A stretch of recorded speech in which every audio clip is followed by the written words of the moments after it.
ಎಲ್ಲರಿಗೂ ನಮಸ್ಕಾರ. ನಾನು ನಾಗರಾಜ್. ತಮಗೆಲ್ಲ ಕನ್ನಡ ಅಮರ ಯೂಟ್ಯೂಬ್ ಚಾನಲ್ಗೆ ಸ್ವಾಗತ. ಬನ್ನಿ, ಈ ದಿನ ಕನ್ನಡ ವ್ಯಾಕರಣದಲ್ಲಿ ಸರ್ವನಾಮಗಳು ಇದ್ರ ಬಗ್ಗೆ ಕುರಿತು ಅಭ್ಯಾಸ ಮಾಡ್ತಾ ಹೋಗೋಣ. ಹಾಗಾದ್ರೆ ಮೊದಲು ಸರ್ವನಾಮಗಳಂದ್ರೆ ಏನು, ಅದಕ್ಕೆ ಇದೇ ರೀತಿಯಾಗಿರ್ತಕ್ಕಂಥ ವ್ಯಾಖ್ಯಾನ ಇಲ್ಲ. ಸರ್ವನಾಮಗಳು ಅಂತ ಹೇಳಿದ್ರೆ ಸಾಮಾನ್ಯವಾಗಿ ನಾವು ಹೇಳ್ತಕ್ಕಂಥದ್ದು ಎಲ್ಲದಕ್ಕೂ ಬಳಸುವ, ಸರ್ವರಿಗೂ ಬಳಸುವ ನಾಮಪದಗಳು ಅಥವಾ ಪದ ಗುಂಪು ಅಥವಾ ಪದ ಗುಚ್ಛಗಳು ಅಂತ ಹೇಳ್ಬೋದು. ಅದು ಸರ್ವರಿಗೂ ಅಂತ ಹೇಳಿದ್ರೆ ಸಜೀವಿಗಳಿಗಾಗಿರ್ಬೋದು, ನಿರ್ಜೀವಿ ವಸ್ತುಗಳಿಗಾಗಿರ್ಬೋದು, ಏಕವಚನ, ಬಹುವಚನ ಅಥವಾ ಪುಲ್ಲಿಂಗ, ಸ್ತ್ರೀಲಿಂಗ, ನಪುಂಸಕಲಿಂಗ, ಹೀಗೆ ಎಲ್ಲಾ ರೀತಿಯಲ್ಲೂ ಸಹ ಬಳಸುವ ನಾಮಪದಗಳೇ ಸರ್ವನಾಮಗಳು ಅಂತ.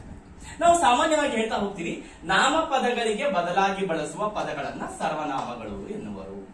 ನಾಮಪದಗಳು ಅಂತ ಹೇಳಿದ್ರೆ ಇರ್ತಕ್ಕಂಥ ಹೆಸರು ಅಂತ ಹೇಳ್ತೀವಿ. ಇರ್ತಕ್ಕಂಥ ಹೆಸರು, ಇಟ್ಟಿರ್ತಕ್ಕಂಥ ಹೆಸರು. ಉದಾಹರಣೆ ಅಮೋಘ ವರ್ಷ, ನೃಪತುಂಗ ಅಂತ ತಗೊಳ್ತೀವಿ ನಾವು. ಈಗ ಸಾಮಾನ್ಯವಾಗಿ ಅಮೋಘ ವರ್ಷ, ನೃಪತುಂಗ ಬಗ್ಗೆ ಅಭ್ಯಾಸ ಮಾಡ್ತಿರ್ಬೇಕಾದ್ರೆ ಪದೇ ಪದೇ ಅದೇ ಹೆಸರನ್ನ ಉಪಯೋಗ ಮಾಡ್ತಾ ಹೋದ್ರೆ, ಬಳಸ್ತಾ ಹೋದ್ರೆ ಭಾಷೆಯ ಸೊಗಡು ಕೆಟ್ಟು ಹೋಗುತ್ತೆ, ಅದು ತನ್ನ ಸುಂದರತೆಯನ್ನ ಕಳ್ಕೊಂಡ್ ಬಿಡುತ್ತೆ. ಉದಾಹರಣೆ ನಾವು ಹೇಳ್ತಾ ಹೋಗ್ತೀವಿ, ಅಮೋಘ ವರ್ಷ ನೃಪತುಂಗ ರಾಷ್ಟ್ರಕೂಟರ ದೊರೆ, ಅಮೋಘ ವರ್ಷ ನೃಪತುಂಗ ಬಹಳ ವೀರನು, ಅಮೋಘ ವರ್ಷ ನೃಪತುಂಗ ಸಾಹಿತ್ಯಾಸಕ್ತಿಯಾಗಿದ್ದನು, ಅಮೋಘ ವರ್ಷ ನೃಪತುಂಗ ಅನೇಕ ಕೃತಿಗಳನ್ನು ರಚಿಸಿದ್ದಾನೆ. ನೋಡಿ, ಪದೇ ಪದೇ ಅಮೋಘ ವರ್ಷ ನೃಪತುಂಗ, ಅಮೋಘ ವರ್ಷ ನೃಪತುಂಗ, ಅಮೋಘ ವರ್ಷ ನೃಪತುಂಗ ಹೇಳ್ತಾ ಹೋದ್ರೆ ಭಾಷೆ ತನ್ನ ಸೊಗಡನ್ನ ಕಳ್ಕೊಂಡ್ಬಿಡುತ್ತೆ. ಆದ್ದರಿಂದ ಅಲ್ಲಿ ಆಸಕ್ತಿಯನ್ನ ಮತ್ತೆ ಕೆರಳಿಸ್ಬೇಕು ಅಂದ್ರೆ ನಾವೇನ್ ಮಾಡ್ಬೇಕು ಅಂದ್ರೆ ಆ ಪದವನ್ನ ಬಿಟ್ಟು, ಅಮೋಘ ವರ್ಷ ನೃಪತುಂಗ ಅನ್ನೋದನ್ನ ಬಿಟ್ಟು ಅವನು, ಅವನು, ಅವನು, ಅವನಿಂದ, ಅವನಿಗಾಗಿ, ಈ ರೀತಿಯಾಗಿರ್ತಕ್ಕಂಥ ಪದಗಳನ್ನ ಬಳಸ್ತಕ್ಕಂಥದ್ದೇ ಸರ್ವನಾಮಗಳು ಅಂತಕ್ಕಂಥದ್ದು. ಒಂದು. ಎರಡನೇದೇನಪ್ಪ ಅಂತ ಹೇಳಿದ್ರೆ, ಏನು ಸರ್ವನಾಮ ಅಂತ ಹೇಳಿದ್ರೆ ನಾಮ ಪದಗಳನ್ನ ಬಳಸುವ ಅವಶ್ಯಕತೆ ಇಲ್ಲದೆ ಇದ್ದಾಗ, ನಾಮಪದಗಳನ್ನ ಬಳಸುವ ಅವಶ್ಯಕತೆ ಇಲ್ಲದೆ ಇದ್ದಾಗ ಯಾರನ್ನಾದರೂ ಅಥವಾ ಯಾವುದನ್ನಾದರೂ ಉಲ್ಲೇಖಿಸಲು ಬಳಸುವ ಪದಗಳೇ ಸರ್ವನಾಮಗಳು. ಅಲ್ಲಿ ನಾಮಪದ ತೆಗೆದುಕೊಳ್ತಕ್ಕಂಥ ಅವಶ್ಯಕತೆ ಇಲ್ಲ. ಅದಿಲ್ಲದೆ ಇದ್ದಾಗ ಯಾರನ್ನಾದ್ರೂ ಅಥವಾ ಯಾವುದೋ ಒಂದು ವಸ್ತುವನ್ನ ನಾವು ಉಲ್ಲೇಖ ಮಾಡಬೇಕು ಅಂದ್ರೆ ಅವಾಗ ಅಲ್ಲಿ ಅದು, ಇದು, ಅವನು, ಇವಳು ಅಂತಕ್ಕಂತಹ ಪದಗಳನ್ನ ನಾವು ಪ್ರಯೋಗ ಮಾಡ್ತೀವಿ. ಅದನ್ನೇ ಸರ್ವನಾಮ ಅಂತ ಕರಿತಾ ಹೋಗ್ತೀವಿ. ಅಥವಾ ಇನ್ನೊಂದು ರೀತಿಯಲ್ಲಿ ಹೇಳ್ಬೇಕು ಅಂತ ಹೇಳಿದ್ರೆ, ನಾಮಪದವನ್ನ ಪುನರಾವರ್ತನೆ ತಗ್ಗಿಸಲು, ಅರ್ಥ ಆಯ್ತು ಅನ್ಕೊಂಡೆ, ನಾಮಪದದ ಪುನರಾವರ್ತನೆಯನ್ನ ತಗ್ಗಿಸಲು ಪದೇ ಪದೇ ಅದನ್ನ ಬಳಸೋದನ್ನ ಬಿಟ್ಬಿಟ್ಟು ಏಕವಚನ ಮತ್ತು ಬಹುವಚನ ರೂಪದಲ್ಲಿ ನಾಮಪದದ ಪುನರಾವರ್ತನೆಯನ್ನು ತಗ್ಗಿಸಲು ಏಕವಚನ ಮತ್ತು ಬಹುವಚನದ ರೀತಿಯಲ್ಲಿ ಅಥವಾ ಬಹುವಚನದ ರೀತಿಯಲ್ಲಿ ಬಳಸತಕ್ಕಂತಹ ಪದಗಳನ್ನ ನಾವು ಸರ್ವನಾಮಗಳು ಅಂತ ಕರೀತಾ ಹೋಗ್ತೀವಿ. ಹೀಗೆ ಅನೇಕ ರೀತಿಯಲ್ಲಿ ಇದನ್ನ ಹೇಳ್ಬೋದು. ಹಾಗಾದ್ರೆ ಆ ಸರ್ವನಾಮಗಳಿಗೆ ಉದಾಹರಣೆಯನ್ನ ನೋಡ್ತಾ ಹೋದ್ರೆ, ಇಲ್ಲಿ ನಾನು ಕೆಲವು ಸರ್ವನಾಮಗಳಿಗೆ ಉದಾಹರಣೆ ಬರ್ತಿದ್ದೀನಿ. ನಾನು ಅಂತ ಇದೆ, ನೀನು ಅಂತ ಇದೆ, ಅವನು, ಅವರು, ಇವಳು, ಇವರು, ಯಾರು, ಏನು, ಎಲ್ಲಿ, ತಾನು, ತಾವು, ಹೀಗೆ ಅನೇಕ ರೀತಿಯಾಗಿರ್ತಕ್ಕಂತಹ ಪದಗಳನ್ನ ನಾವು ಕನ್ನಡ ವ್ಯಾಕರಣದಲ್ಲಿ ಬಳಸ್ತಾ ಹೋಗ್ತೀವಿ. ಒಂದು ವಾಕ್ಯವನ್ನ ರಚನೆ ಮಾಡ್ತಿರ್ಬೇಕಾದ್ರೆ ನಾಮಪದವನ್ನ ಪದೇ ಪದೇ ಬಳಸೋದ್ರಿಂದ ಅಲ್ಲಿ ಅರ್ಥ ಏನಾಗತ್ತೆ, ತನ್ನ ಭಾಷೆ ತನ್ನ ಸೊಗಡನ್ನ ಕಳ್ಕೊಂಡ್ಬಿಡತ್ತೆ, ಅರ್ಥ ಸರಿಯಾಗಿರೋದಿಲ್ಲ. ಆದ್ದರಿಂದ ಅಂತಹ ಜಾಗಗಳಲ್ಲಿ ನಾಮಪದದ ಬದಲಾಗಿ ಇಂತಹ ಪದಗಳನ್ನ ಬಳಸ್ತಾ ಹೋಗ್ತೀವಿ. ಅದನ್ನೇ ಸರ್ವನಾಮ ಅಂತ ಕರಿತಾ ಹೋಗ್ತೀವಿ. ಆ ಸರ್ವನಾಮಗಳಲ್ಲಿ 3 ವಿಧಗಳಿದಾವೆ. ಆ ಸರ್ವನಾಮದಲ್ಲಿ 3 ವಿಧಗಳಿದಾವೆ. ಮೊದಲನೇದು ಪುರುಷಾರ್ಥಕ ಸರ್ವನಾಮ, ಎರಡನೇದು ಪ್ರಶ್ನಾರ್ಥಕ ಸರ್ವನಾಮ, ಮೂರನೇದು ಆತ್ಮಾರ್ಥಕ ಸರ್ವನಾಮ ಅಂತ ಇದೆ. ಹಾಗಾದ್ರೆ ನಾವು ಒಂದೊಂದೇ ಅಭ್ಯಾಸ ಮಾಡ್ತಾ ಹೋಗೋಣ. ಮೊದಲನೇದು ಪುರುಷಾರ್ಥಕ ಸರ್ವನಾಮ ಅಂತಕ್ಕಂಥದ್ದು. ಇಲ್ಲಿ ಬರ್ತಿದೆ ನೋಡಿ, ಪುರುಷಾರ್ಥಕ ಸರ್ವನಾಮ ಅಂತ. ಆ ಪುರುಷಾರ್ಥಕ ಸರ್ವನಾಮದಲ್ಲಿ ಮತ್ತೆ 3 ವಿಧಗಳಿದಾವೆ. ಹಾಗಾದ್ರೆ ಮೊದಲು ಪುರುಷಾರ್ಥಕ ಅಂದ್ರೆ ಏನು ಅರ್ಥ ಮಾಡ್ಕೊಳ್ಳಿ. ಪುರುಷಾರ್ಥಕ ಅಂದ್ರೆ ಮನುಷ್ಯನಿಗೆ ಸಂಬಂಧಪಟ್ಟದ್ದು ಅಷ್ಟೇ. ಇಲ್ಲಿ ಎಲ್ಲಾ ಪದಗಳು, ಸಾಮಾನ್ಯವಾಗಿ ಇಲ್ಲಿ ಬರ್ತಕ್ಕಂತಹ ಎಲ್ಲಾ ಪದಗಳು ಮನುಷ್ಯನಿಗೆ ಸಂಬಂಧಪಟ್ಟ ಪದಗಳೇ. ಆದ್ದರಿಂದ ಇದನ್ನ ಪುರುಷಾರ್ಥಕ ಸರ್ವನಾಮ ಅಂತ ಕರಿಬಹುದು. ನಾ ಹೇಳಿದೆ ನಿಮಗೆ, ಆ ಪುರುಷಾರ್ಥಕ ಸರ್ವನಾಮದಲ್ಲಿ 3 ವಿಧಗಳು. ಹಾಗಾದ್ರೆ ಆ 3 ವಿಧಗಳಲ್ಲಿ ಯಾವ್ದಂತ ತಗೊಳ್ಳಿದ್ರೆ, ಮೊದಲನೇದು ಉತ್ತಮ ಪುರುಷ ಅಂತಿದೆ, ಎರಡನೇದು ಮಧ್ಯಮ ಪುರುಷ ಅಂತಿದೆ, ಬೋರ್ಡ್ ಹಿಂದ್ಗಡೆ ಅನ್ಯ ಪುರುಷ ಅಥವಾ ಪ್ರಥಮ ಪುರುಷ ಅಂತ ಇದೆ. ಅರ್ಥ ಆಯ್ತು ಅನ್ಕೊಂಡೆ. ಹಾಗಾದ್ರೆ ನಾವು ಫಸ್ಟ್ ಇದನ್ನ ಉತ್ತಮ ಪುರುಷ ಅಂತ ನೋಡ್ಕೊಂಬೋಣ. ಅರ್ಥ ಆಯ್ತು ಅನ್ಕೊಂಡೆ. ಸರ್ವನಾಮದಲ್ಲಿ 3 ವಿಧ: ಪುರುಷಾರ್ಥಕ ಸರ್ವನಾಮ, ಪ್ರಶ್ನಾರ್ಥಕ ಸರ್ವನಾಮ, ಆತ್ಮಾರ್ಥಕ ಸರ್ವನಾಮ. ಈಗ ನಾವು ಅಭ್ಯಾಸ ಮಾಡ್ತಾ ಇರೋದು ಮೊದಲನೇದು ಪುರುಷಾರ್ಥಕ ಸರ್ವನಾಮ. ಪುರುಷಾರ್ಥಕ ಅಂದ್ರೆ ಮನುಷ್ಯನಿಗೆ ಸಂಬಂಧಪಟ್ಟಿದ್ದು ಅಂತ ಹೇಳಿದ್ರೆ, ಆ ಪುರುಷಾರ್ಥಕ ಸರ್ವನಾಮದಲ್ಲಿ 3 ವಿಧಗಳಿದ್ದಾವೆ. ಅದರಲ್ಲಿ ಮೊದಲನೇದು ಉತ್ತಮ ಪುರುಷ ಅಂತಕ್ಕಂಥದ್ದು. ಇಲ್ಲಿ ಉತ್ತಮ ಪುರುಷ ಅಂದ್ರೆ ಏನು ನೋಡ್ತಾ ಹೋಗಿ. ಮಾತನಾಡುವ ವ್ಯಕ್ತಿ ಅಥವಾ ವ್ಯಕ್ತಿಗಳಿಗೆ ಸಂಬಂಧಿಸಿದ ಪದಗಳೇ ಉತ್ತಮ ಪುರುಷ ಸರ್ವನಾಮಗಳು. ಯಾರು ಮಾತಾಡ್ತಾ ಇದ್ದಾರೆ ಆ ವ್ಯಕ್ತಿಗೆ ಸಂಬಂಧಪಟ್ಟಿದ್ದು, ಆ ವೈಯಕ್ತಿಕ ವ್ಯಕ್ತಿಗೆ ಸಂಬಂಧಪಟ್ಟಿದ್ದು. ಈಗ ನಾನು ಮಾತಾಡ್ತಾ ಇದ್ದೀನಿ, ಆದ್ದರಿಂದ ಈಗ ನಾನು ನಾನು ನಾನು ಅಂತ ಹೇಳ್ಕೊತೀನಿ. ಇಲ್ಲಿ ನಾನು 2 ಪದ ಬರ್ತೀನಿ, ಮಾತನಾಡುವ ವ್ಯಕ್ತಿ ಅಥವಾ ವ್ಯಕ್ತಿಗಳು ಅಂತ ಬರ್ತೀನಿ. ಅಂದ್ರೆ ಇಲ್ಲಿ ವ್ಯಕ್ತಿ ಅಂದ್ರೆ ಏಕವಚನ, ವ್ಯಕ್ತಿಗಳು ಅಂದ್ರೆ ಬಹುವಚನ. ಏಕವಚನ ಬರಬಹುದು, ಬಹುವಚನ ಬರಬಹುದು ಅಂತಕ್ಕಂಥದ್ದು. ಯಾರು ಮಾತಾಡ್ತಾ ಇದ್ದೀವಿ ಆ ವೈಯಕ್ತಿಕ ವ್ಯಕ್ತಿಗೆ, ಆ ವ್ಯಕ್ತಿಗೆ ಮಾತ್ರ ಸಂಬಂಧಪಟ್ಟಿದ್ದು, ಇದು ಇನ್ನೊಬ್ಬರಿಗೆ ಸಂಬಂಧಪಟ್ಟಿದ್ದಲ್ಲ. ನಾನು ಯಾರ ಹತ್ರ ಮಾತಾಡ್ತಿದ್ದೆ ಅಂದ್ರೆ ಆ ವ್ಯಕ್ತಿಗೆ ಸಂಬಂಧಪಟ್ಟಿದ್ದಲ್ಲ, ನಾನು ನನ್ನ ಬಗ್ಗೆನೇ ಹೇಳ್ಕೊಳ್ತಕ್ಕಂಥದ್ದು, ನಾನು ನನ್ನ ಬಗ್ಗೆನೇ ವಿಶ್ಲೇಷಣೆ ಮಾಡ್ಕೊಳ್ತಕ್ಕಂಥದ್ದು, ನನ್ನ ವೈಯಕ್ತಿಕ ವಿಚಾರಗಳನ್ನ ನಾನೇ ಹೇಳ್ಕೊಳ್ತಕ್ಕಂಥದ್ದೇ ಉತ್ತಮ ಪುರುಷ. ಅದಕ್ಕೆ ಉದಾಹರಣೆ ಬರ್ತಿದ್ದೀನಿ. ಇಲ್ಲಿ ಏಕವಚನ ಬಹುವಚನ ಇದೆ. ಏಕವಚನ ಅಂದ್ರೆ ನಾನು, ಬಹುವಚನ ಅಂದ್ರೆ ನಾವು. ಏಕವಚನ ನನ್ನ, ಬಹುವಚನ ನಮ್ಮ. ಏಕವಚನ ನನಗೆ, ನಮಗೆ. ನನ್ನಿಂದ, ಬಹುವಚನ ನಮ್ಮಿಂದ. ಏಕವಚನ ನನಗಾಗಿ, ಬಹುವಚನ ನಮಗಾಗಿ ಅಂತಕ್ಕಂಥದ್ದು. ಉದಾಹರಣೆ, ಈಗ ಏಕವಚನದಲ್ಲಿ ನಾನು ಅಂತಕ್ಕಂಥ ಒಂದು ವಾಕ್ಯವನ್ನು ಈ ರೀತಿ ಹೇಗೆ ನಾವು ಕಂಡುಹಿಡಿಬೇಕು ಅಂತ ಕೇಳಿದಾಗ ಇಲ್ಲಿ ಹೇಳ್ತಾ ಹೋಗ್ತಾರೆ. ಇಲ್ಲಿ ನಾನು ನಾಳೆ ಊರಿಗೆ ಬರುತ್ತೇನೆ. ನೋಡಿ, ನಾನು ಅಂತಕ್ಕಂಥದ್ದು. ಬಹುವಚನ ಅಂದ್ರೆ ನಾವು ನಾಳೆ ಊರಿಗೆ ಬರುತ್ತೇವೆ ಅಂತಕ್ಕಂಥದ್ದು. ಇದು ನನ್ನ ಪುಸ್ತಕ. ಬಹುವಚನ ಇದು ನಮ್ಮ ಪುಸ್ತಕ ಅಥವಾ ಇವು ನಮ್ಮ ಪುಸ್ತಕ ಅಂತಕ್ಕಂಥದ್ದು. ನನಗೆ ಅಥವಾ ನಮಗೆ ಬಂದಾಗ ಸಿಹಿ ತಿನ್ನಲು ನನಗೆ ಬಹಳ ಇಷ್ಟ, ಸಿಹಿ ತಿನ್ನಲು ನಮಗೆ ಬಹಳ ಇಷ್ಟ. ನೋಡಿ, ಈ ಬಿಸಿಲಿನಲ್ಲಿ ನನ್ನಿಂದ ಆಡಲು ಆಗುವುದಿಲ್ಲ, ಈ ಬಿಸಿಲಿನಲ್ಲಿ ನಮ್ಮಿಂದ ಆಡಲು ಆಗುವುದಿಲ್ಲ. ಈ ರೀತಿಯಾಗಿರ್ತಕ್ಕಂತಹ ನಾನು, ನಾನು, ನನ್ನಿಂದ, ನನಗಾಗಿ, ನಮ್ಮಿಂದ, ಈ ರೀತಿಯಾಗಿರ್ತಕ್ಕಂಥ ನಾನು, ನನ್ನ, ಈ ರೀತಿ ಪದಗಳನ್ನ ಉಪಯೋಗ ಮಾಡಿದ್ರೆ ಉತ್ತಮ ಪುರುಷ. ಉತ್ತಮ ಅಂದ್ರೆ ನಾನು ಉತ್ತಮ ಅನ್ನೋದನ್ನ ಮರಿಬೇಡಿ ಯಾವತ್ತು. ಉತ್ತಮ ಪುರುಷ ಹೇಗೆ ನೆನ್ಪಿಟ್ಕೊಳ್ಬೇಕು? ನಾನು ಹೀಗೆ ನೆನ್ಪಿಟ್ಕೊಂಡಿದ್ದೀನಿ, ನಾನು ಉತ್ತಮ ಅಂದಾಗ, ಉತ್ತಮ ಪುರುಷ ನಾನೇ ಅಂದಾಗ ಇಲ್ಲೆಲ್ಲ ನಾನಾ ಬರ್ತಾ ಹೋಗುತ್ತೆ. ಬಹಳ ಸುಲಭವಾಗಿ ನೋಡ್ಕೋಬೇಕಂದ್ರೆ ಎಲ್ಲ ನಾಯಿಂದನೇ ಸ್ಟಾರ್ಟ್ ಆಗುತ್ತೆ. ನಾನು, ನನ್ನ, ನಾಯಿಂದ ಸ್ಟಾರ್ಟ್ ಆದ್ರೆ ಅದೆಲ್ಲ ಆ ಪದಗಳು ಉತ್ತಮ ಪುರುಷ ಸರ್ವನಾಮಕ್ಕೆ ಉದಾಹರಣೆ. ಇನ್ನ ಮಧ್ಯಮ ಪುರುಷ ಸರ್ವನಾಮ ಏನಂಗಂದ್ರೆ ನನ್ನ ಬಗ್ಗೆ ನಾ ಹೇಳ್ಕೊಂಡ್ರೆ ಉತ್ತಮ ಪುರುಷ. ಈಗ ನಾವು ಇನ್ನೊಬ್ಬರೊಡನೆ ಮಾತನಾಡುವಾಗ, ನಾವು ನನ್ನ ಜೊತೆಗೆ ಯಾರೋ ಇದ್ದಾರೆ, ಇನ್ನೊಬ್ಬರೊಡನೆ ಮಾತನಾಡುವಾಗ ಅವರನ್ನು ಕುರಿತು ಬಳಸುವ ಪದಗಳೇ ಮಧ್ಯಮ ಪುರುಷ ಸರ್ವನಾಮ ಅಂತಕ್ಕಂಥದ್ದು. ನಾನು ನನ್ನ ಬಗ್ಗೆ ಹೇಳ್ಕೊಂಡ್ರೆ ಉತ್ತಮ ಪುರುಷ. ನಾನು ಯಾರ್ದೋ ಜೊತೆ ಮಾತಾಡ್ತಾ ಇದ್ದೀನಿ, ಈಗ ಇನ್ನೊಬ್ಬರ ಜೊತೆ ಮಾತಾಡ್ತಾ ಇದ್ದೀನಿ, ಅವರನ್ನು ಕುರಿತು ಬಳಸುವ ಪದಗಳು. ನೀವು ಎಲ್ಲಿಗೆ ಹೊರಟಿದ್ದೀರಾ, ನೀವು ಬಹಳ ಒಳ್ಳೆಯವರು, ನೀವು ಸುಂದರವಾಗಿದ್ದೀರಾ, ನಿಮ್ಮ ಈ ಪುಸ್ತಕ ಚೆನ್ನಾಗಿದೆ, ನಿಮ್ಮ ಈ ಅಕ್ಷರ ಸುಂದರವಾಗಿದೆ. ನೋಡಿ, ನಿಮ್ಮ, ನೀನು, ನೀವು, ಈ ರೀತಿಯಾಗಿರ್ತಕ್ಕಂತಹ ಪದಗಳನ್ನ ಬಳಸಿದಾಗ ಅವೆಲ್ಲ ಮಧ್ಯಮ ಪುರುಷ ಸರ್ವನಾಮ ಆಗ್ತವೆ. ಅರ್ಥ ಮಾಡ್ಕೊಳ್ಳಿ. ನಾನು ಇನ್ನೊಬ್ಬರೊಂದಿಗೆ ಮಾತನಾಡುವಾಗ ಅವ್ರ ಜೊತೆ ಮಾತಾಡ್ತಾ ಇದ್ದೀನಿ, ಆದ್ದರಿಂದ ಅವರಿಗೆ ನೀನು, ನೀವು ಅಂತ ಹೇಳ್ತೀನಿ. ಏಕವಚನ ಅಂತ ಬಂದಾಗ ನೀನು, ಬಹುವಚನ ಬಂದಾಗ ನೀವು. ಏಕವಚನ ಬಂದ್ರೆ ನಿನ್ನ, ಬಹುವಚನ ನಿಮ್ಮ. ಏಕವಚನ ನಿನಗೆ, ನಿಮಗೆ. ಏಕವಚನ ನಿನ್ನಿಂದ, ನಿಮ್ಮಿಂದ. ನಿನಗಾಗಿ, ನಿಮಗಾಗಿ. ಈ ರೀತಿಯಾಗಿರ್ತಕ್ಕಂತಹ ಪದಗಳು ಬರ್ತಾ ಹೋಗ್ತವೆ. ಉದಾಹರಣೆ, ನೀನು ಬಹಳ ಒಳ್ಳೆಯವನು ಅಥವಾ ನೀವು ಬಹಳ ಒಳ್ಳೆಯವರು. ಇದು ನಿನ್ನ ಲೇಖನಿ, ಇದು ನಿಮ್ಮ ಲೇಖನಿಯೇ. ನಿನಗೆ ಆಟವಾಡಲು ಇಷ್ಟ ಇದೆಯೇ, ನಿಮಗೆ ಆಟವಾಡಲು ಇಷ್ಟವಿದೆಯೇ. ನೋಡಿ, ಈ ರೀತಿಯಾಗಿರ್ತಕ್ಕಂತಹ ಪದಗಳನ್ನ ಬಳಸ್ತಾ ಹೋಗ್ತೀವಿ. ಬಹಳ ಸುಲಭವಾಗಿ ನೆನ್ಪಿಟ್ಕೊಳ್ಬೇಕಂದ್ರೆ ಎಲ್ಲಾ ಪದಗಳು ನೀಯಿಂದನೇ ಸ್ಟಾರ್ಟ್ ಆಗ್ತವೆ. ಇಲ್ಲಿ ನಾಯಿಂದ ಸ್ಟಾರ್ಟ್ ಆಗ್ತವೆ ಉತ್ತಮ ಪುರುಷದಲ್ಲಿ, ಮಧ್ಯಮ ಪುರುಷದಲ್ಲಿ ನೀಯಿಂದ ಸ್ಟಾರ್ಟ್ ಆಗ್ತವೆ. ಬಹಳ ಸುಲಭವಾಗಿರ್ತಕ್ಕಂತಹ ಒಂದು ಅಂಶ ಇದು ನೆನ್ಪಿಟ್ಕೊಳ್ಳಿಕ್ಕೆ. ಇನ್ನ ಮೂರನೇದು ಅನ್ಯ ಪುರುಷ ಅಥವಾ ಪ್ರಥಮ ಪುರುಷ ಅಂತ ಬರ್ತಾ ನೋಡ್ತಾ ಹೋಗೋಣ. ಬನ್ನಿ, ಮೂರನೇದು ಪ್ರಥಮ ಪುರುಷ ಅಥವಾ ಅನ್ಯ ಪುರುಷ ಅಂತ ಕರಿತೀವಿ. ಪ್ರಥಮ ಪುರುಷ ಅಥವಾ ಅನ್ಯ ಪುರುಷ ಅಂತ ಕರಿತೀವಿ. ಅನ್ಯ ಅಂತ ಹೇಳಿದ್ರೆ ಗೊತ್ತಾಗ್ಬಿಡುತ್ತೆ ನಿಮ್ಗೆ, ಬೇರೆ ಅಂತ ಅರ್ಥ. ಅನ್ಯ ಅಂದ್ರೇನೆ ಬೇರೆ. ಇಲ್ಲಿ ನಾನು ಅಲ್ಲ, ನೀವು ಅಲ್ಲ, ಬೇರೆಯವರ ಬಗ್ಗೆ ಮಾತಾಡ್ತಾ ಇರ್ತಾರೆ. ನಾನು ಅಲ್ಲ, ನೀವು ಅಲ್ಲ, ಬೇರೆಯವ್ರ ಬಗ್ಗೆ ಮಾತಾಡಿದ್ರೆ ಅದು ಅನ್ಯ ಪುರುಷ ಅಥವಾ ಪ್ರಥಮ ಪುರುಷ ಅಂತ ಕರಿತೀವಿ. ಏನ್ ಹೇಳ್ತೀವಿ ಅದ್ರ ಬಗ್ಗೆ? ವ್ಯಾಖ್ಯಾನ ನೋಡಿದ್ರೆ ನಮ್ಮ ಬಗ್ಗೆ ಮತ್ತು ನಮ್ಮೊಂದಿಗೆ ಮಾತನಾಡುವವರ ಬಗ್ಗೆ ಹೇಳದೆ. ಇಲ್ಲಿ ನಮ್ಮ ಬಗ್ಗೆ ಅಂದ್ರೆ ಉತ್ತಮ ಪುರುಷ, ನಮ್ಮೊಂದಿಗೆ ಯಾರು ಮಾತಾಡ್ತಾರೋ ಅದು ಮಧ್ಯಮ ಪುರುಷ. ಅವ್ರನ್ನ ಬಿಟ್ಟು ಹೇಳದೆ ಬೇರೆ ಯಾರನ್ನೋ ಕುರಿತು ಏನ್ ಮಾಡ್ತೀವಿ? ಬೇರೆ ಯಾರನ್ನೋ ಕುರಿತು ಮಾತನಾಡುವಾಗ ಬಳಸುವ ಪದಗಳೇ ಪ್ರಥಮ ಅಥವಾ ಅನ್ಯ ಪುರುಷ ಸರ್ವನಾಮಗಳು. ನಾನು ಮೂರನೇ ವ್ಯಕ್ತಿ ಬಗ್ಗೆ ಮಾತಾಡ್ತಾ ಇದ್ದೀನಿ. ನಾವಿಬ್ರು ಸೇರ್ಕೊಂಡು ನನ್ ಬಗ್ಗೆನೂ ಮಾತಾಡಲ್ಲ, ನಿನ್ ಬಗ್ಗೆನೂ ಮಾತಾಡಲ್ಲ.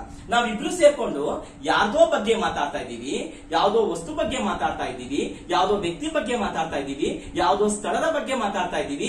ಈ ರೀತಿ ಬೇರೆಯವರ ಬಗ್ಗೆ, ಬೇರೆ ಯಾವ್ದಾದರೂ ಬಗ್ಗೆ ಮಾತನಾಡಿದರೆ ಅದನ್ನ ಅನ್ಯ ಪುರುಷ ಅಥವಾ ಪ್ರಥಮ ಪುರುಷ ಸರ್ವನಾಮ ಅಂತ ಕರಿತೀವಿ. ಉದಾಹರಣೆ ನೋಡ್ತಾ ಹೋಗಿ. ಏಕವಚನದಲ್ಲಿ ಅವನು, ಅವಳು. ಅವನು ನಮ್ಮ ಮನೆಗೆ ಬರ್ತೀನಿ ಅಂತ ಹೇಳ್ತಾ ಬರ್ಲಿಲ್ಲ ಅಂತ ನಾವು ಇನ್ನೊಬ್ಬರ ಹತ್ರ ಹೇಳ್ತಾ ಇದೀವಿ. ನಾನು ನಿಮ್ಮ ಹತ್ರ ಹೇಳ್ತಾ ಇದ್ದೀನಿ, ಅವನು ಬರ್ತೀನಿ ಅಂತ ಹೇಳ್ದ ಬರ್ಲಿಲ್ಲ. ಅವಳು ನೋಟ್ ಪುಸ್ತಕ ಕೊಡ್ತೀನಿ ಅಂತ ಹೇಳಿದ್ಲು, ಕೊಡ್ಲಿಲ್ಲ. ಅವನು, ಅವಳು. ಇದು ಏಕವಚನ. ಆದ್ರೆ ಬಹುವಚನ ಏನಾಗತ್ತೆ? ಅವರು ಆಗುತ್ತೆ. ಬಹುವಚನ ಏನಾಗುತ್ತೆ? ಅವರು ಆಗುತ್ತೆ. ಇವನು, ಇವಳು. ಏನ್ ಹೇಳ್ತೀವಿ? ನಾವಿಬ್ರು ಮಾತಾಡ್ತಿರ್ಬೇಕಾದ್ರೆ ಇವನು ಇದ್ನಲ್ಲ ಇವನು ಅಂತ ಹೇಳ್ಬಿಟ್ಟು ತೋರ್ಸಾರ ಹೇಳ್ಬೋದು. ಬಟ್ ತೋರ್ಸಿದ್ರು ಅವ್ನು ಬೇರೆಯವನಾಗ್ತಾನೆ. ಇವನು ನಾನು ಒಳ್ಳೆಯವನು ಅನ್ಕೊಂಡಿದ್ದೆ, ಇವನಷ್ಟು ಕೆಟ್ಟವನು ಯಾರು ಇಲ್ಲ ಅಂತ. ಇವನು ಅಂತ ತೋರಿಸಿ ಮೂರನೇ ವ್ಯಕ್ತಿ ಬಗ್ಗೆ ಹೇಳ್ತೀವಿ. ನಾನು ಒಬ್ಬರ ಹತ್ರ ಮಾತಾಡ್ತಾ ಇದ್ದೀನಿ, ಆದ್ರೆ ನಾನು ಹೇಳ್ತಾ ಇರೋದು ಇವನು ಅಂತ ತೋರಿಸಿ ಬೇರೆಯವನ ಬಗ್ಗೆ ಹೇಳ್ತೀನಿ, ಬೇರೆಯವ್ರನ್ನ ತೋರಿಸಿ ಹೇಳ್ತಾ ಇದ್ದೀನಿ. ಇವನು, ಇವಳು. ಬಹುವಚನ ಇವರು ಅಂತ ಬರುತ್ತೆ. ಇದು ಇದೆಯಲ್ಲ, ಈ ನಾಯಿ ಮರಿ ಬಹಳ ಚೆನ್ನಾಗಿದೆ ನೋಡಿ. ನಾನು ಇನ್ನೊಬ್ಬರ ಹತ್ರ ಹೇಳ್ತಾ ಇದ್ದೀನಿ ಯಾವ್ದ್ರ ಬಗ್ಗೆ? ಮೂರನೇ ವ್ಯಕ್ತಿ, ಮೂರನೇ ವಸ್ತು ಅಥವಾ ಮೂರನೇ ಪ್ರಾಣಿ ಅಂತ ಹೇಳಿದ್ರೆ ನಾಯಿ ಮರಿ. ಇದು, ಅದು, ಇವಕ್ಕೆ ಬಹುವಚನ ಇವು, ಅವು ಅಂತಾನು ಬರುತ್ತೆ. ಅರ್ಥ ಆಯ್ತು ಅನ್ಕೊಂಡು. ಈ ರೀತಿಯಾಗಿರ್ತಕ್ಕಂತಹ ನಾವು ನಮ್ಮ ಬಗ್ಗೆ ಮತ್ತು ನಮ್ಮೊಂದಿಗೆ ಮಾತನಾಡುವವರ ಬಗ್ಗೆ ಬಿಟ್ಟು ಬೇರೆಯವರ ಬಗ್ಗೆ ಅಥವಾ ಮೂರನೇ ವ್ಯಕ್ತಿಯ ಬಗ್ಗೆ ಮಾತಾಡಿದ್ರೆ ಅದನ್ನ ಅನ್ಯ ಪುರುಷ ಅಥವಾ ಪ್ರಥಮ ಪುರುಷ ಸರ್ವನಾಮಗಳು ಅಂತ ಕರಿತೀವಿ. ಇವು ಪುರುಷಾರ್ಥಕ ಸರ್ವನಾಮದಲ್ಲಿ ಬರ್ತಕ್ಕಂಥದ್ದು. ಇನ್ನು ನೋಡ್ತಾ ಹೋಗೋಣ. ಪ್ರಶ್ನಾರ್ಥಕ ಸರ್ವನಾಮಗಳು ಅಂತಿದೆ. ಇನ್ನ ಪ್ರಶ್ನಾರ್ಥಕ ಸರ್ವನಾಮ ಇದು ಎರಡನೇದು. ಪುರುಷಾರ್ಥಕ ಸರ್ವನಾಮ ಆಯಿತು, ಅದರಲ್ಲಿ ಮೂರಿದು: ಉತ್ತಮ ಪುರುಷ, ಮಧ್ಯಮ ಪುರುಷ, ಪ್ರಥಮ ಅಥವಾ ಅನ್ಯ ಪುರುಷ. ಇನ್ನ ಪ್ರಶ್ನಾರ್ಥಕ ಸರ್ವನಾಮದಲ್ಲಿ ಏನ್ ಹೇಳುತ್ತೆ ಅಂತ ಹೇಳಿದ್ರೆ, ಪ್ರಶ್ನೆಗಳನ್ನು ಕೇಳುವ ಸಂದರ್ಭದಲ್ಲಿ ಬಳಸುವ ಪದಗಳನ್ನು ಪ್ರಶ್ನಾರ್ಥಕ ಸರ್ವನಾಮ ಅಂತ ಕರಿತೀವಿ. ಪ್ರಶ್ನೆಗಳನ್ನ ಕೇಳ್ತಕ್ಕಂಥದ್ದು. ಕೇವಲ ಅವನು, ಅವಳು, ಇದು, ಇವು, ನಾನು, ನೀನು ಇವಷ್ಟೇ ಅಲ್ಲ ಸರ್ವನಾಮ ಅಂದ್ರೆ.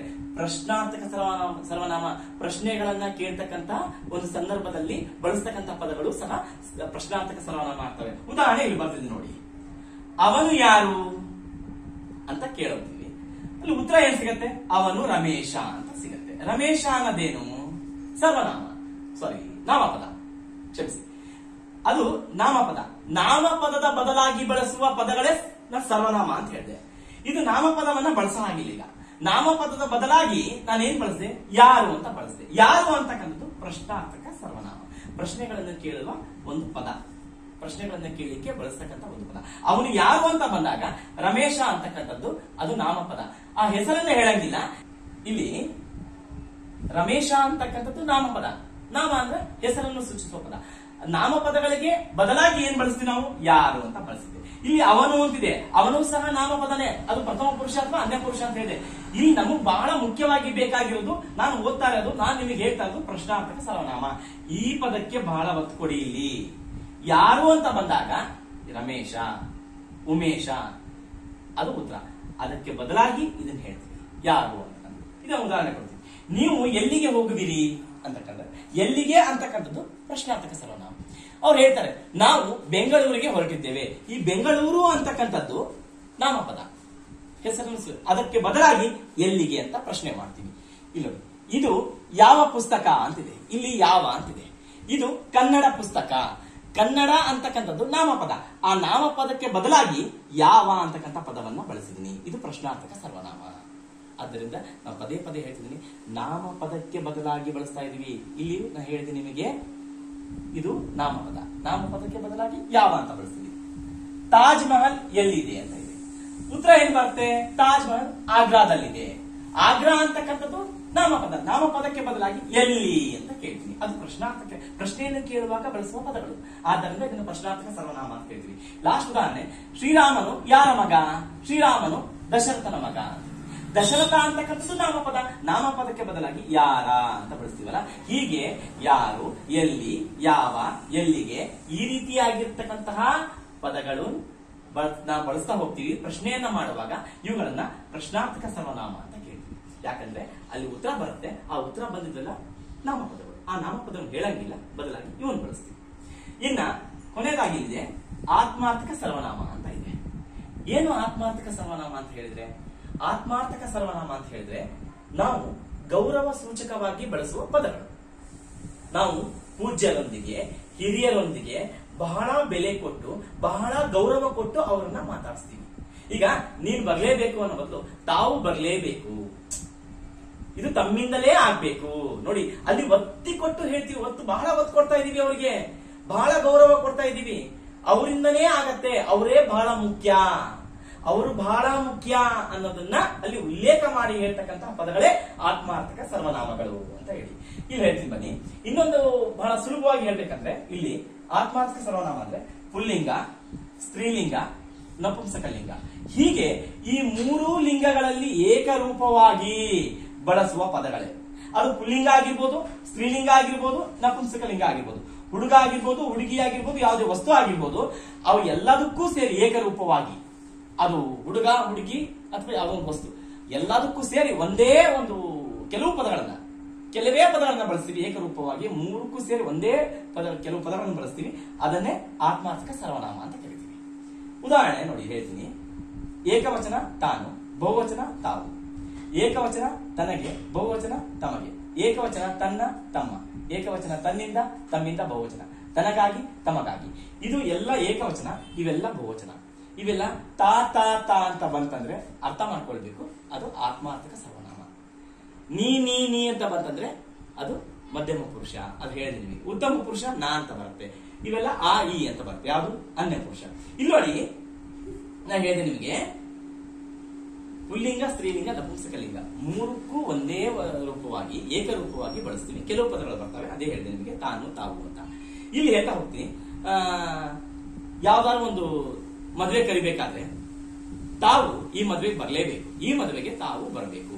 ನೋಡಿ, ತಾವು ಬರಬೇಕು ಅಂದಾಗ ಅಲ್ಲಿ ಬಹಳ ಅವರು ಬರಲೇಬೇಕು ಅಂತ ಅರ್ಥ ಇದೆ, ಅವರು ಬರಲೇಬೇಕು ಅಂತಕ್ಕಂಥದ್ದು. ಇನ್ನೊಂದು ಉದಾಹರಣೆ ನಿಮ್ಗೆ ಹೇಳ್ತಾ ಹೋಗ್ತೀನಿ. ಇಲ್ಲಿ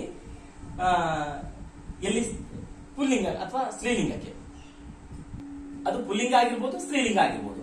ಇನ್ನು ನೋಡಿ, ತನ್ನ ಕೈಯನ್ನು ತಾನೇ ಸುಟ್ಟುಕೊಂಡಳು ಅಥವಾ ತನ್ನ ಕೈಯನ್ನು ತಾನೇ ಸುಟ್ಟುಕೊಂಡಳು, ಅದು ತನ್ನ ಅಂತಕ್ಕಂಥದ್ದು ಅದು ಪುಲ್ಲಿಂಗ ಆಗಿರ್ಬೋದು, ಸ್ತ್ರೀಲಿಂಗ ಆಗಿರ್ಬೋದು. ಅಥವಾ ನಪುಂಸಕಲಿಂಗ, ಅಥವಾ ಯಾವುದೋ ಪ್ರಾಣಿ ಬಂತ, ಕರಡಿ ತನ್ನ ಪಾಡಿಗೆ ತಾನೇ ಹೊರಟೋಯ್ತು, ಕರಡಿ ತನ್ನ ಪಾಡಿಗೆ ತಾನೇ ಹೊರಟೋಯ್ತು. ಅಥವಾ ನಪುಂಸಕಲಿಂಗಕ್ಕೆ ಅದನ್ನು ಹೋಲಿಸ್ಬೇಕಾ? ಉದಾಹರಣೆ ಹೇಳ್ಬೇಕಂತ ಹೇಳಿದ್ರೆ, ಗೋಡೆಗೆ ಹಾಕಿದ ಭಾವಚಿತ್ರ ತನ್ನ ಪಾಡಿಗೆ ತಾನೇ ಬಿದ್ದಿತು. ನೋಡಿ, ಗೋಡೆಗೆ ಹಾಕಿದ ಭಾವಚಿತ್ರ ತನ್ನ ಪಾಡಿಗೆ ತಾನೇ ಬಿದ್ದಿತು. ನೋಡಿ, ಹೀಗೆ ಪುಲ್ಲಿಂಗ, ಸ್ತ್ರೀಲಿಂಗ, ನಪುಂಸಕಲಿಂಗ ಏಕರೂಪವಾಗಿ ಬಳಸುವ ಈ ಪದಗಳೇ ಆತ್ಮಾರ್ಥಕ ಸರ್ವನಾಮಗಳು ಅಂತ ಹೇಳಿದೆ. ಇನ್ನೊಂದು ಗೌರವ ಸೂಚಕವಾಗಿ ಬಳಸ್ತೀವಿ ಅಂತ ಹೇಳಿದೆ. ಇನ್ನ ನಾನು ಹೇಳಿದೆ ನಿರ್ದಿಷ್ಟ ಸೂಚಕ ಸರ್ವನಾಮ ಅಂತಕ್ಕಂಥದ್ದು. ಯಾವುದು? ನಿರ್ದಿಷ್ಟ ಸೂಚಕ ಸರ್ವನಾಮ ಅಂತ ನಾವು ನೋಡ್ತಾ ಹೋಗ್ತೀವಿ. ಕನ್ನಡ ವ್ಯಾಕರಣದಲ್ಲಿ ನಾನು ಹೇಳಿದೆ ಸರ್ವನಾಮಗಳಲ್ಲಿ ಬಹಳ ಮುಖ್ಯವಾಗಿ ಪುರುಷಾರ್ಥಕ ಸರ್ವನಾಮ, ಪ್ರಶ್ನಾರ್ಥಕ ಸರ್ವನಾಮ, ಮೂರನೇದು ಆತ್ಮಾರ್ಥಕ ಸರ್ವನಾಮ. ಇನ್ನ ಒಂದು ಎರಡು ಸರ್ವನಾಮ ಇದಾವೆ, ಅದರಲ್ಲಿ ಕೆಲವು ಬಳಸ್ತಕ್ಕಂಥ ಸರ್ವನಾಮಗಳಂತ ಹೇಳಿ ನಾನು ಬರ್ದಿದ್ದೀನಿ. ನಿರ್ದಿಷ್ಟ ಸೂಚಕ ಸರ್ವನಾಮ. ಏನು ನಿರ್ದಿಷ್ಟ ಸೂಚಕ ಸರ್ವನಾಮ ಅಂತ ಹೇಳಿದ್ರೆ, ನಾಮಪದಗಳಲ್ಲಿ ವಿಶೇಷವಾದ ರೀತಿಯಲ್ಲಿ ಬಳಸ್ತಕ್ಕಂಥದ್ದು. ನಾಮಪದಗಳಲ್ಲಿ ಏನ್ ಮಾಡ್ತೀವಿ ನಾವು, ವಿಶೇಷವಾಗಿ ಇದನ್ನ ಬಳಸ್ತಾ ಹೋಗ್ತೀವಿ.